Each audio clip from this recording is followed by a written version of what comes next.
O tema da nossa mensagem de hoje é ouvindo a voz de um Deus soberano.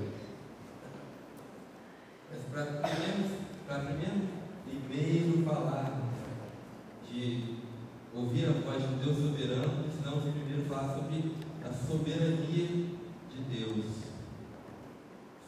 Fica a pergunta: Deus é soberano? É o que dizem os nossos credos clássicos. Westminster, Londres, a Declaração de Fé da Convenção Batista Brasileira, todos esses credos, todas essas declarações de fé afirmam categoricamente que o nosso Deus é soberano. Isso significa dizer que o nosso Deus ele tem o controle de tudo, que tudo está sob o cuidado de Deus, e que não há nada que aconteça que não esteja sob o olhar atento de Deus. Nós também cantamos isso, acabamos de cantar: Tu és soberano sobre a terra, sobre os céus, Tu és Senhor absoluto. A gente quer dizer com isso que não há nada que possa acontecer que fuja da vontade de Deus. Mas será que Deus é de fato soberano? É o que a Bíblia nos diz. Convido-os a abrir a Bíblia no livro de Isaías, capítulo 40.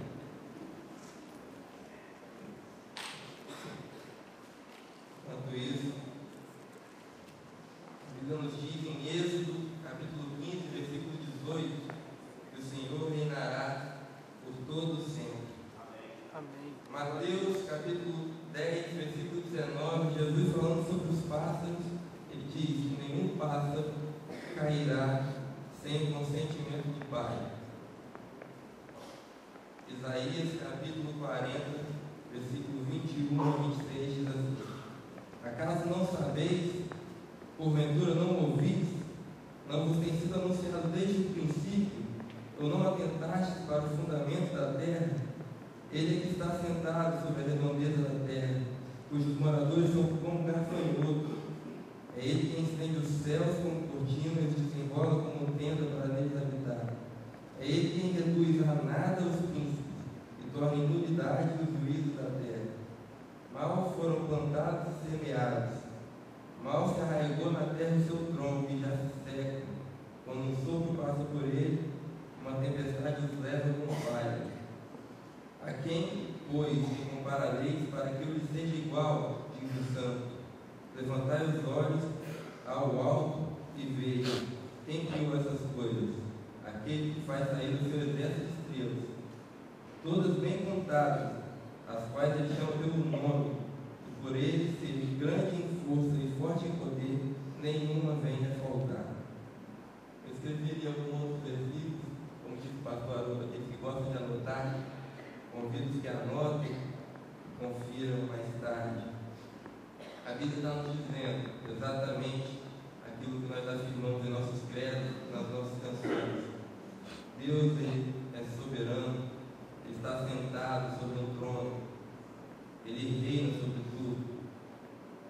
Não há nada que possa acontecer que fuja da vontade de Deus.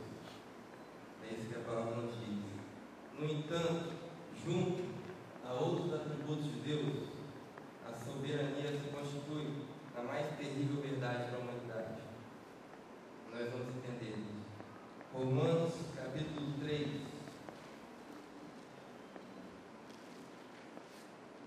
nos versículos de 9 a 12. Convido que todos abram as suas Bíblias. E nos diz assim: que se conclui? Temos nós qualquer vantagem?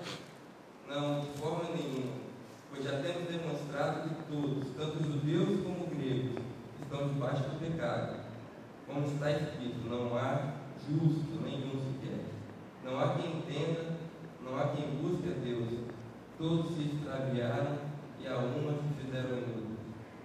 A palavra de Deus está dizendo que nós somos maus, que nós somos pecadores, tanto judeus como gregos, como brasileiros. Não há nenhum que se livre do pecado. Todos estão debaixo desse jugo. Todos um dia já pecaram. Aquele que disser que não tem pecado é mentiroso. Temos ali alguns outros versículos, Romanos 3:23, Romanos 5:12, Jeremias 17:9. No entanto, enquanto Deus é bom, Marcos capítulo 10, versículos 17 e 18, são as palavras do nosso Senhor Jesus, respondendo ao chamado de um homem. Diz assim: e quando Jesus a caminho, correu um homem ao seu encontro, e ajoelhando-se perguntou-lhe: bom mestre, que farei para herdar a vida eterna? Respondeu-lhe Jesus: o que me chamas bom? Ninguém é bom, senão um que é Deus. Então, respondendo aquele homem, Jesus afirma que Deus é bom. Em contrapartida de sermos maus, Deus é bom. Quero que você imagine que você está chegando na sua casa e cansado depois do trabalho, liga a televisão no noticiário e passa a assistir as notícias de violência, de corrupção. Lembre-se de como você se sente quando você ouve da corrupção no nosso país, dos bandidos nas ruas. Nós nos sentimos furiosos. E aí a pergunta é: se nós que somos maus, nos iramos com o pecado, quão irado não está Deus que é bom? Se nós que somos maus sabemos ligar a televisão e nos revoltar quando nós vemos notícias de corrupção, de maldade, o quão irado não está o Senhor que é perfeito em bondade? A resposta a essa pergunta está no Salmo, de número 5,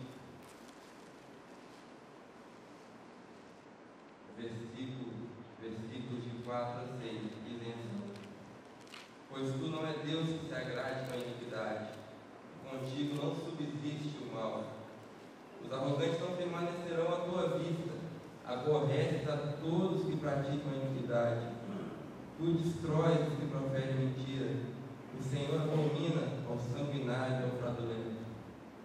Nessas palavras, o salmista está dizendo para a gente que o Senhor está furioso com o pecado. O Senhor, Ele está irado com o pecado. Mas o nosso problema se agrava um pouco mais. No Salmo número 139, nos versos de 1 a 4, o salmista diz: Senhor, tu me sondas e me conheces, sabes quando assento e quando me levanto, de longe penetras o meu pensamento, os quadrinhos do meu andar e do meu deitar, conheces todos os meus caminhos. Ainda a palavra não me chegou à língua, e tu, Senhor, já conheces toda. O salmista está dizendo que o Senhor conhece o seu coração. Ele sonda no mais íntimo e Ele sabe que você tem pecado. Ele sabe qual é o pecado que está escondido no fundo do coração e que ninguém mais consegue ver. Aquele pecado que, se viesse à tona, talvez chocaria toda essa igreja. E o Senhor conhece o pecado de cada um de nós aqui. E se Ele estava furioso com o pecado, Ele está furioso conosco, porque nós somos pecadores. É isso que a palavra de Deus está dizendo no Salmo número 5 que nós lemos. Ele está furioso conosco, porque nós somos pecadores. Salmo número 7.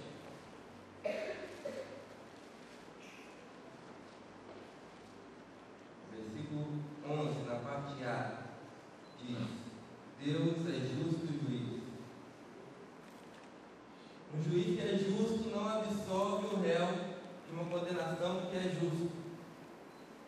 Se alguém merece ser condenado, o juiz que é justo vai lhe dar a sua condenação. Nenhum juiz que é justo absolve o seu réu da justa condenação. E nós conhecemos de cabeça Romanos 6:23, que diz: o salário do pecado é a morte. A condenação para o nosso pecado é a morte. A justa condenação é a morte. E se o juiz que é justo não nos absolve do pecado, nos resta concluir que nós estamos condenados à morte. É isso que nós estamos. É isso que nós trouxemos sobre nós, no nosso pecado. É esse o tamanho da encrenca que nós trouxemos sobre nós, com o nosso pecado. Nos resta esperar que o Senhor, embora esteja furioso e desejando trazermos a sua condenação, Ele não possa fazer isso. Essa é a única esperança que nós temos. Porque, assim como nós nos sentamos na frente da televisão e estamos revoltados com as coisas que vemos, e nós não temos poder para fazer, executar juízo sobre aqueles homens na capital do nosso país, ou sobre os bandidos na rua, essa é a mesma esperança que nós temos, e que o Senhor não possa executar o seu juízo, porque essa é a única solução, a única saída que nós podemos encontrar, já que Ele é bom, Ele está furioso com o pecado, nós somos pecadores, Ele sabe que nós somos pecadores, Ele é justo e a condenação é a morte. Só que essa esperança vai por água abaixo, porque a gente acabou de afirmar. Nós temos 3 passagens bíblicas ainda no monte de rodado. Deus é soberano, está no controle de tudo. Isso nos faz concluir que não tem para onde fugir. Nós estamos perdidos. Eu trouxe a ilustração de Jonathan Edwards. Ele faz essa ilustração no sermão chamado Pecadores nas mãos de um Deus irado. Vocês conseguem ler ele? Diz assim: a ira de Deus é como grandes águas represadas, crescem mais e mais, aumentam de volume até que encontram uma saída. Quanto mais tempo a correnteza for reprimida, mais rápido e forte será o seu fluxo ao ser liberado. É verdade que até agora ainda não houve o julgamento por vossas obras más. A enchente da vingança de Deus encontra-se represada.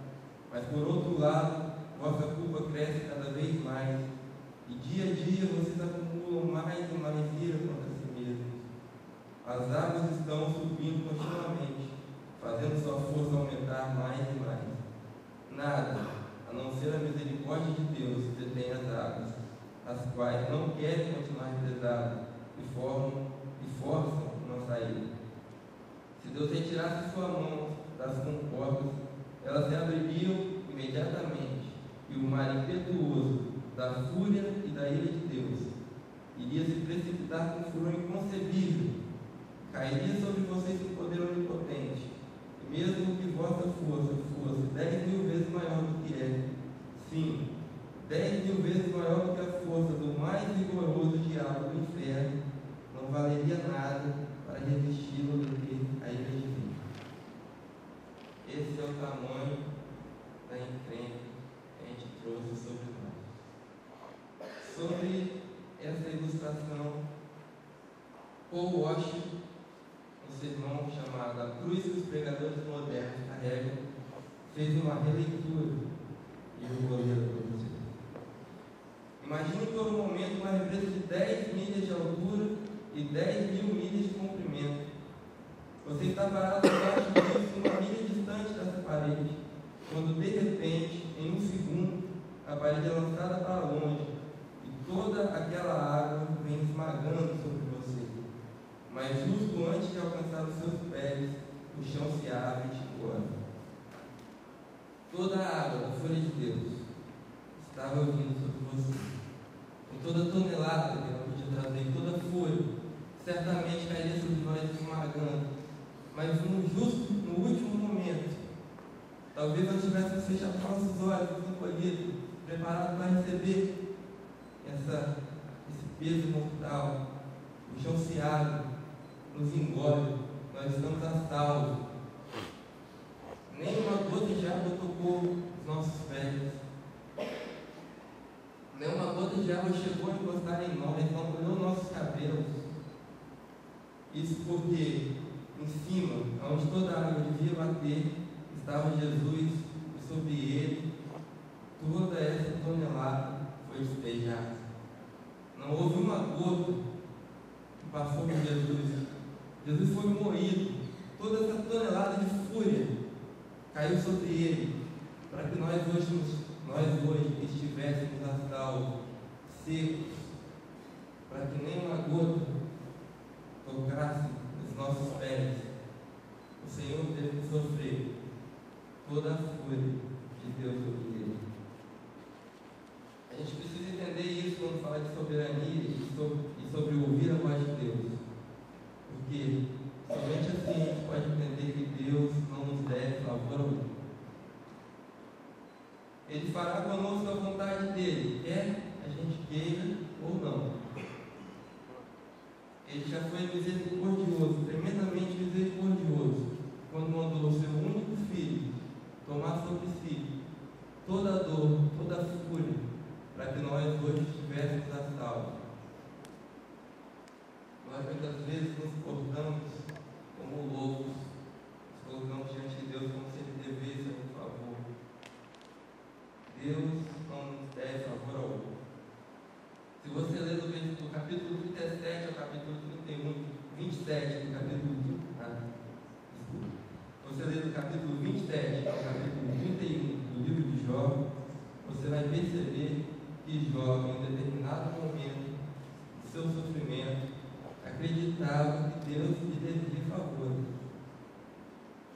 Jó prepara uma carta de inocência e ele começa a escrever ali todos os pecados que as pessoas podiam imaginar que ele teria cometido e dizendo um a um que ele não tinha cometido aqueles pecados. Ao final, no capítulo 31, no verso 35, essas são as palavras de Jó. Tomara eu tivesse quem me ouvisse, eis aqui a minha defesa assinada. O Todo-Poderoso me responda, que o meu adversário escreva a sua acusação. Se você já leu o livro de Jó, você sabe que Jó era um homem muito rico, e ele tinha uma família grande, muitos filhos, um homem abençoado, e que buscava a Deus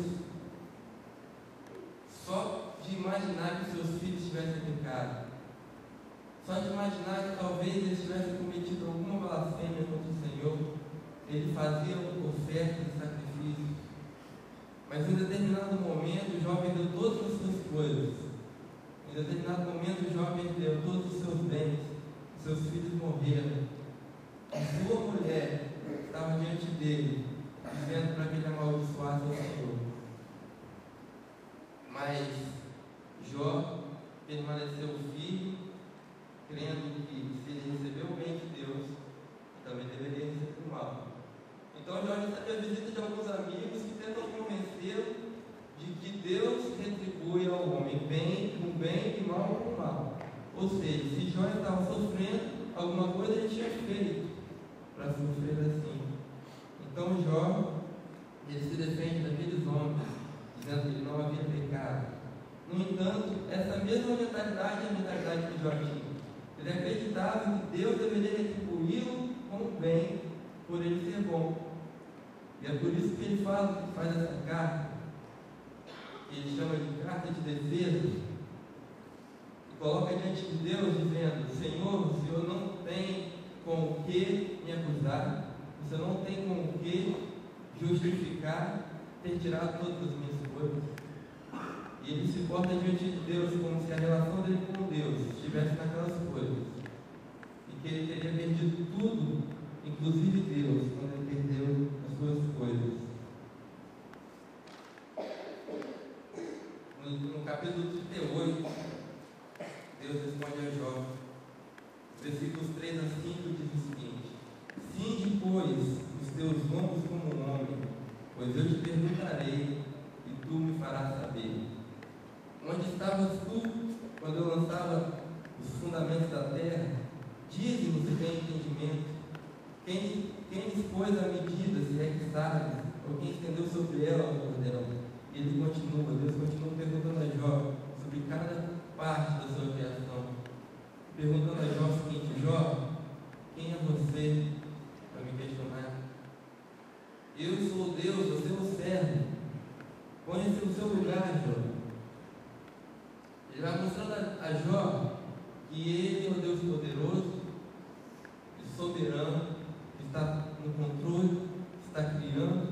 criou todas as coisas, entende todas as coisas e que certamente faz as coisas da melhor maneira possível. Jó compreende essa verdade. No capítulo 40 ele diz, nos versículos de 3 a 5: Então Jó respondeu ao Senhor e disse: Sou indigno, te responderia eu, ponho a mão na minha boca. Uma vez falei e não replicarei. Aliás, 2 vezes, porém não prosseguirei. Quantas vezes nós temos nos comportado como todos, nos colocando diante de Deus, como se a nossa vontade fosse correta, soberano, o melhor caminho? Quantas vezes nós nos colocamos diante de Deus em oração para cobrá-lo, para determinar, para decretar? Quem somos nós? Onde estávamos nós quando Deus lançava os fundamentos dos céus? Quem somos nós para decretar que o Senhor Todo-Poderoso faça algo? Nós vimos aqui o quão irado o Senhor estava conosco e o que nós merecíamos ter recebido. Nós lemos na Bíblia qual é a condenação que nós deveríamos ter sofrido e o que custou a Deus livrar cada um de nós dessa condenação. E ainda assim nós nos portamos diante dele como todos para exigir alguma coisa de Deus. Feche seus olhos, vamos orar. Senhor nosso Deus, meu Pai, nós te pedimos perdão, Senhor, porque nós não sabemos tapar a nossa boca diante de Ti. Ó Deus, nós somos irreverentes diante de Ti. Pai, nos faz compreender, ó Deus, que Tu és soberano, Deus. Ó Pai, nos faz compreender, ó Pai, que nós precisamos nos dobrar diante da Tua vontade. Ó Deus, nos perdoa, Pai. É a oração que nós te fazemos, em nome de Jesus. Nós precisamos de perdão por não tapar as nossas bocas diante do Senhor. No entanto, o Deus que é soberano, Ele mostrou que Ele se importa conosco. Se Ele não se importasse, Ele não teria dado seu único filho como expiação pelos nossos pecados. Se Ele não se importasse, Ele não teria colocado seu único filho na frente, a represa da sua fúria, para que nós não fôssemos sequer molhados. Isaías, capítulo 53,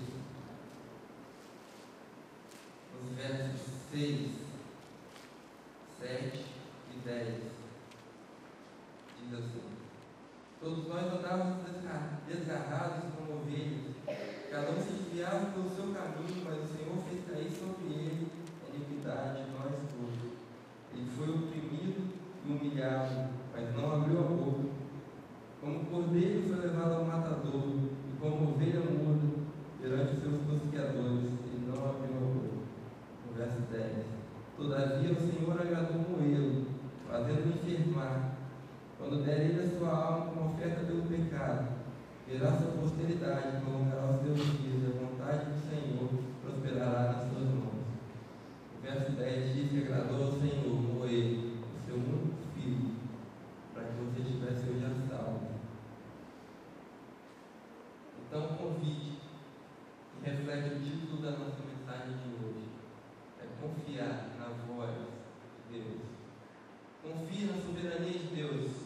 Confiar que esse Deus, que é soberano, tem tudo sob o controle, se importa conosco, e de que, embora nós pareçamos estar talvez tristes ou deprimidos, ou a situação, embora pareça não estar bem, o que está acontecendo não está acontecendo fora da vontade de Deus. O que quer que seja que esteja acontecendo na sua vida, talvez você esteja muito bem hoje, e amanhã você perdeu tudo que tem. Talvez você já tenha perdido ontem, hoje você esteja sem nada. Mas nós precisamos estar certos de que nem o ganhar e nem o perder está fora da vontade de Deus. Porque Ele não faria nenhuma dessas coisas se não fosse o melhor para cada um de nós. Ele já mostrou que Ele estava disposto a morrer o seu único filho para amor de nós. O convite que eu tenho a fazer que nós possamos ouvir a doce voz de Deus. Eu pedi para o Dudu cantar uma música, que vou tocar ali no violão. Enquanto ele vem, convido a igreja a abrir a Bíblia no Provérbios 16, versículo 1. Diz assim: